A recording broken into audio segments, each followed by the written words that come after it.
जितना हो सके ना उतना ज़्यादा स्ट्रेस ले लो, इससे आप बहुत ज़्यादा सुंदर दिखोगे, सब कुछ अच्छा हो जाएगा। अगर मेरी हाइट शॉर्ट है, मैं सांवली हूँ, मेरे फेस पे बहुत सारे पिंपल्स है, सर पे बाल नहीं है, पूरे के पूरे दवाई के डिब्बे को जैसे हम नहीं खा सकते हैं वैसे ही इतना सारा स्ट्रेस लेने की जरूरत नहीं है। बिल्कुल थोड़ा थोड़ा लो। सिर्फ मेकअप से खूबसूरती नहीं आती है, वैसे भी ये सारे रूल्स आपको फॉलो करने चाहिए, चाहे आप मेकअप करते हो या नहीं करते हो, क्योंकि इन्हें फॉलो करने के बाद आप गारंटीड सुंदर दिखोगे, अट्रैक्टिव दिखोगे और लोग आपके पीछे दौड़े दौड़े आएंगे पूछने के लिए कि ऐसा कौन सा जादू कर लिया आपने। पर आप किसी को बताना मत, ये वीडियो उनको शेयर कर देना। So let's get started. देखो, सबसे सीधा सिंपल रूल है कि अपने आईब्रोज के ऊपर ध्यान देना स्टार्ट कर दो।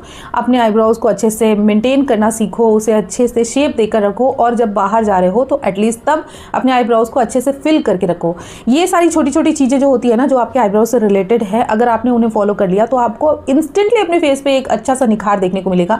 हमारे फेस के बिल्कुल सेंटर में आता है, आईज के ऊपर सबका ध्यान जाता है। जब भी कोई हमसे बात करे तो उनका ध्यान हमारी आंखों पे ही जाता है। अगर वो सही है ना तो फिर आप उन्हें अट्रैक्टिव लगने लगते हो। रूल नंबर 2, एक अच्छा सा हेयर कट लेकर देखो, क्योंकि जैसा कि अभी मैंने बताया कि हमारे फेस के आसपास की जो भी चीजें होती है ना, वो हमें अट्रैक्टिव बनाने में बहुत हेल्पफुल होती है। हम अपने नाक को, गालों को, अपने लिप्स को बदल नहीं सकते हैं, अगर आप मिडिल क्लास हो तो नहीं बदल सकते हैं, लेकिन हेयर कट को चेंज करके अपने फेस में थोड़ा सा चेंजेस हम दिखा सकते हैं। अगर आप कंफर्टेबल हो तो अपने फेस के आसपास के हेयर्स को कट करवाएं, जैसे कि फ्रिंजेस या बैंग्स, ठीक है, क्योंकि इससे सीधा सीधा असर दिखता है आपके फेस पे। लेकिन अगर आप कंफर्टेबल नहीं हो तो आप पीछे से भी हेयर कट ले सकते हो। आपको कोई ऐसा हेयर कट लेना है जो कि थोड़ा बहुत आपके फेस के आसपास रिफ्लेक्ट डाले। अपने फेस को मसाज करना सीखना पड़ेगा। मतलब आप अगर डेली नहीं कर सकते हो तो एटलीस्ट आप वीक में 3 बार, मतलब ऑल्टरनेट डे पे आप अपने फेस को मसाज जरूर करें। चाहे वो रात को सोने से पहले आप नाइट सीरम लगा रहे हो, नाइट क्रीम लगा रहे हो, उसी से हल्का फुल्का 2 मिनट का मसाज ले लो। इससे सीधा सीधा ये रिजल्ट आपको देखने को मिलेगा कि आपके फेस के ब्लड सर्कुलेशन बढ़ेंगे, जिससे आपके फेस पे नेचुरली ग्लो आने लगेगा। अगर पॉसिबल हो तो अपने फेस को मसाज करो आप। अगर पॉसिबल नहीं है तो एटलीस्ट महीने में 2 बार आप फेशियल मसाज जरूर से करवाओ। अगर आप स्किन केयर का अता पता जानते ही नहीं हो, आपने आज तक कभी स्किन केयर किया ही नहीं है, तो फिर आप भूल जाओ।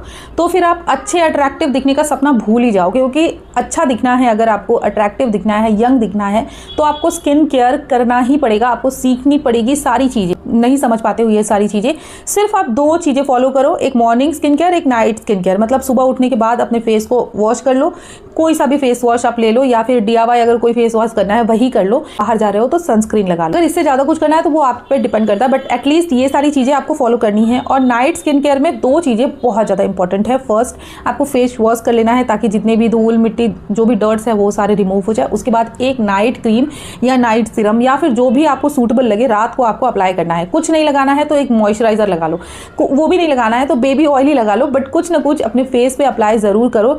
इसका एक बहुत बड़ा बेनिफिट ये होता है कि जब हम रात को कुछ भी लगाते हैं अपने फेस पे और सो जाते हैं तो वो पूरी रात हमारे स्किन को हील करता है। पूरी रात उसके जो भी बेनिफिट्स होते हैं वो हमारी स्किन अब्जॉर्ब करती रहती है, जिसके वजह से हमें डे बाय डे अच्छे रिजल्ट्स देखने को मिलते हैं। सेल्फ एक्सेप्टेंस का मतलब ये है कि आप जैसे भी हो अपने आप को एक्सेप्ट कर लो। किसी को भी दिखाने के लिए या फिर किसी को भी प्रूव करने के लिए अगर आप कुछ कर रहे हो तो ये सेल्फ एक्सेप्टेंस नहीं है। मतलब आप किसी और के लिए अगर आप अपने आप को बेटर बनाना चाहते हो तो फिर वो कभी बेटर होगा ही नहीं। अगर बेटर हो भी जाए तो अंदर से आपको वो खुशी नहीं मिलेगी जो कि मिलनी चाहिए। अगर आपको अच्छा दिखना है, अगर आपको खुश रहना है तो आप जैसे हो वैसे आप एक्सेप्ट कर लो। आप एक्सेप्ट कर लो कि हाँ, मैं ऐसी ही हूँ, अच्छी हूँ, बुरी हूँ, जैसी भी हूँ, मैं ऐसी ही हूँ।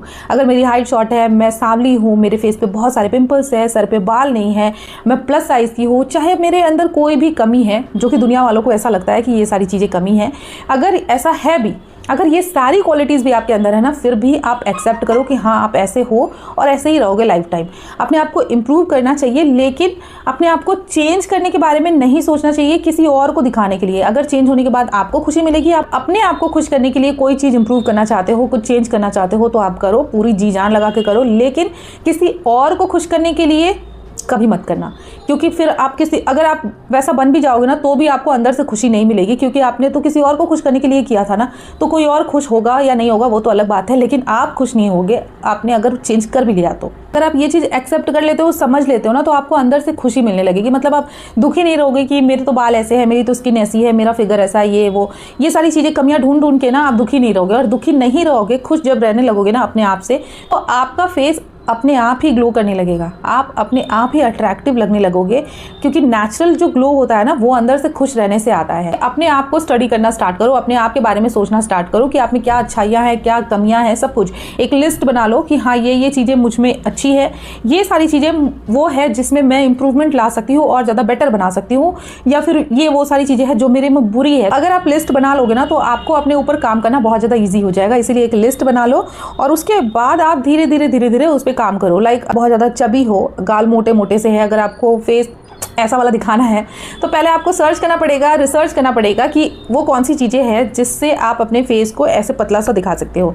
जैसे कि वो कौन से हेयर स्टाइल है, वो कौन से नेक लाइन होते हैं कपड़ों के, वो कौन से कलर्स होते हैं जो कि आपके फेस को ज़्यादा पतला दिखाएंगे, नैरो दिखाएंगे। तो ये सारी चीज़ें आपको खुद स्टडी करनी पड़ेगी। किसी और के बारे में ना सोचकर अपने बारे में सोचो कि किन किन चीज़ों पर आप काम कर सकते हो, पता करो, लिस्ट बनाओ, उसके बाद उस पर स्टडी करो, इंप्रूव करो, सीधी सी बात। नेक्स्ट रूल है कि अगर आपको अच्छा दिखना है तो मेडिटेशन और एक्सरसाइज बहुत ज़्यादा ज़रूरी है। लेकिन मैं ये बोलूँगी कि इसका मतलब ये नहीं है कि आप जिम ही जाओ, इसका मतलब ये नहीं है कि आप घर पे बैठ गए हो आधे घंटे के लिए, 1 घंटे के लिए और ऐसे भगवान की तरह मेडिटेशन कर रहे हो, ऐसा ज़रूरी नहीं है। मेडिटेशन का मतलब सिर्फ ये नहीं है।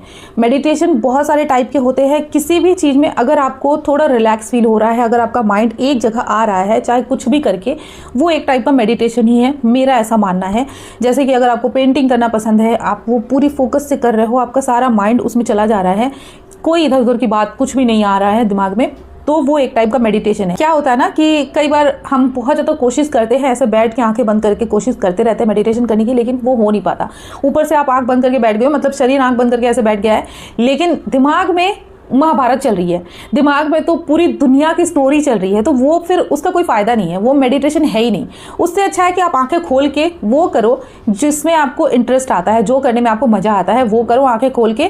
बस दिमाग एक जगह फोकस्ड होना चाहिए और कुछ टाइम के लिए अपने दिमाग को बिल्कुल खाली छोड़ दो, बिल्कुल शांत हो जाओ, सारी इधर उधर की बकवास बातें छोड़ के जो भी आपको अच्छा लगता है वो करो, वो भी एक टाइप का मेडिटेशन है। इससे क्या होगा कि आपके हार्मोन्स ऐसे रिलीज होंगे जिससे आपको अंदर से सेटिस्फैक्शन मिलेगा, आप अंदर से अच्छा फील करोगे, और अगर आप अच्छा फील करोगे तो अच्छे दिखोगे। इसीलिए मेडिटेशन एक्सरसाइज ज़रूरी है, लेकिन ऐसा ज़रूरी नहीं है कि बिल्कुल वो घोड़े होते हैं ना, जैसे ऐसे लगे होते हैं घोड़े के सामने, जो वो सीधा ही देखता है, वो फिर आगे पीछे देख नहीं सकता, वैसा बनने की ज़रूरत नहीं है। आपको जो अच्छा लगता है वो करो, बस अपने आप को बेटर बनाने के बारे में सोचो।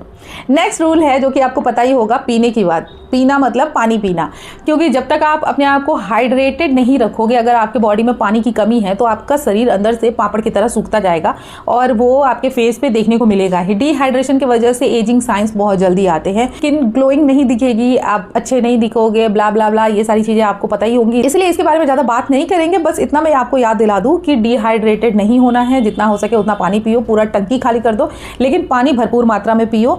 नेक्स्ट बात करते हैं प्रॉपर स्लीप। इसके बारे में भी आपको पता ही होगा, आपने बचपन से ये सारी चीजें सुनी ही है कि कितना ज्यादा इंपॉर्टेंट होता है। जब तक हम अच्छे से नहीं सोते हैं तब तक हमारी ओवरऑल जो हेल्थ है वो अच्छे से प्रॉपरली काम नहीं करती है। आप लोग मुझसे ज़्यादा स्मार्ट हो, ये सारी चीज़ें तो आपको मुझसे ज़्यादा पता है, तो इसके बारे में डिटेल में बात नहीं करेंगे। नेक्स्ट और लास्टली बात करते हैं स्ट्रेस। जितना हो सके ना उतना ज़्यादा स्ट्रेस ले लो, इससे आप बहुत ज़्यादा सुंदर दिखोगे, सब कुछ अच्छा हो जाएगा। नहीं होने वाला ना?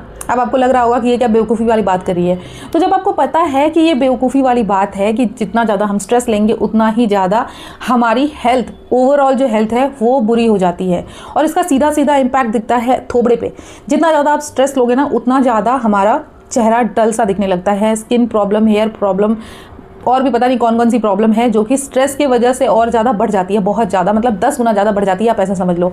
इसलिए स्ट्रेस को हो सके तो कम करने का कोशिश करो। मैं स्ट्रेस खत्म करने के बारे में नहीं बोलूँगी, जितना भी आप सोचोगे ना कि स्ट्रेस नहीं लेना है उतना ही ज़्यादा स्ट्रेस होगा, ऐसा मेरे साथ भी होता है। इसीलिए स्ट्रेस लो, थोड़ा बहुत लो, बिल्कुल इत्तू सा दवाई की तरह स्ट्रेस को ले लो, क्योंकि इससे हमें याद आता रहता है कि कौन सी चीज़ें हमें लाइफ में चाहिए, कौन सी चीज़ें नहीं चाहिए। स्ट्रेस कहीं ना कहीं हमें हेल्प भी करता है हमारी लाइफ को बेटर बनाने के लिए, लेकिन पूरे के पूरे दवाई के डिब्बे को जैसे हम नहीं खा सकते हैं, वैसे ही इतना सारा स्ट्रेस लेने की ज़रूरत नहीं है। बिल्कुल थोड़ा थोड़ा लो और दवाई की तरह उसे अपने आप को हील करने के लिए हेल्प लो उससे, लेकिन बहुत ज़्यादा स्ट्रेस लेने की ज़रूरत नहीं है, वरना ओवरऑल सब कुछ बर्बाद हो जाएगा। अंदर से बाहर से हर तरह से स्ट्रेस हमें खा जाता है, इसलिए जितना हो सके उतना कम करो स्ट्रेस को। और ओवर थिंकिंग मैं बहुत ज़्यादा करती हूँ, तो मैं इसके बारे में क्या ही बोलूँ आपको, क्या टिप्स दूँ, लेकिन कोशिश करती हूँ मैं भी कि कम से कम ओवर थिंकिंग करूँ। और देखो मैं ना जो भी ओवर थिंकिंग करती हूँ, मुझे इस चीज़ को लेकर अपने आप पे प्राउड होता है कि मैं कभी भी किसी के बारे में नहीं सोचती। मतलब किसके पास कितने महंगे घर हैं, कितनी ज्वेलरी है, कितनी गाड़ियाँ हैं, क्या नहीं है, मेरे पास तो कुछ भी नहीं है, ऐसी सारी चीज़ें मैं सोचती नहीं हूँ। बिल्कुल किसी और के बारे में मैं कुछ भी नहीं सोचती। जितना ज़्यादा मैं ओवर थिंकिंग करती हूँ ना, वो सिर्फ और सिर्फ अपने बारे में सोचती हूँ कि कैसे मैं अपने आप को इम्प्रूव कर सकती हूँ, कैसे मेरे जो सिचुएशन है, मेरे जो हालात है, मैं उससे बेटर बना सकती हूँ। ये सारी चीज़ें मैं सोचती रहती हूँ और इसमें डूबी रहती हूँ। तो आई होप कि आपको ये वीडियो अच्छी लगी है। नहीं लगी है ना तो बताओ कमेंट में क्या अच्छा नहीं लगा, ताकि मैं अगले वीडियो में उसे इंप्रूव कर पाऊँ। और अगर अच्छी लगी है तो भी आप कमेंट करके बताओ कि आपको वीडियो कैसी लगी है। वीडियो को लाइक करें, दूसरों के साथ में शेयर करें और मिलते हैं नेक्स्ट वीडियो में। Thanks for watching, bye bye.